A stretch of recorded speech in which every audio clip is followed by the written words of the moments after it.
இந்த ஒரு வீடியோ போதும் உங்க குழந்தையின் ஃபிராக்ஷன்ஸ் பற்றிய எல்லா குழப்பத்தையும் ஒரே முறையில கிளியர் பண்ணிடும். அவங்க கிட்ட இப்படி சொல்லுங்க, ஒரு சாக்லேட்டை நியாயமா அவங்களுக்கு பகிர தெரியும்னா நீங்க ஏற்கனவே ஃபிராக்ஷன்ஸை புரிஞ்சுக்கிட்டீங்கன்னு. வாங்க அது எப்படின்னு பார்க்கலாம். ஃபிராக்ஷன்னா என்ன? ஒரு முழுதிலிருந்து எடுத்த ஒரு பகுதி. நினைச்சு பாருங்க, இப்போ உங்ககிட்ட ஒரு முழு சாக்லேட் இருக்கு, அதை நீங்க சமமான துண்டுகளாக உடைக்கிறீங்க. ஃபிராக்ஷன்ல கீழே இருக்கிற எண்ணுக்கு டினாமினேட்டர்னு பேர். அது என்ன சொல்லுதுன்னா, இந்த முழு சாக்லேட்ஸ் எத்தனை சமமான துண்டுகளாக பிரிச்சிருக்கோம்னு தான். ஒரு சாக்லேட் நாங்க சமமான துண்டுகளா பிரிச்சிருந்தா இங்க டினாமினேட்டர் நாங்க. ஃபிராக்ஷன்ல மேல இருக்கிற எண்ணுக்கு நியூமரேட்டர்னு சொல்லுவோம். அது என்னன்னா, அந்த துண்டுகளில நாம எத்தனை துண்டு எடுத்தோம்னு சொல்லுவோம். 4 துண்டுகளில் ஒரு துண்டு எடுத்தா அதை நம்ம 1/4 அல்லது 1/4ன்னு சொல்லுவோம். இப்போ அதே சாக்லேட் அவச்ச ஃபிராக்ஷன்ஸோட வகைகளை பார்க்கலாமா? 4 துண்டுகளில் ஒரு துண்டு மட்டும் எடுத்தா அது 1/4. இது ஒரு முழு சாக்லேட்க்கும் குறைவான அளவு. அதாவது டினாமினேட்டர் விட நியூமரேட்டர் இங்க சின்னது. அதனால இது ப்ராப்பர் ஃபிராக்ஷன் சொல்லுவோம்.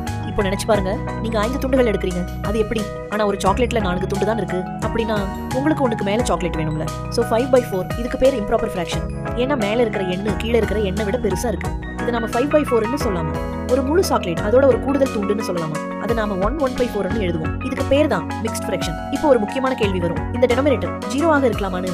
ஒரு சாக்லேட் 0 துண்டுகளா பிரிச்சா ஒரு துண்டும் இருக்காது, கரெக்ட் தானே? அப்போ துண்டே இல்லைன்னா எடுக்க எதுவுமே இருக்காதுல்ல. அதனாலதான் நாம 0ஆல எதையும் டிவைட் பண்ண முடியாது. அதனால 0 ஒருபோதும் டினாமினேட்டர் ஆக முடியாது.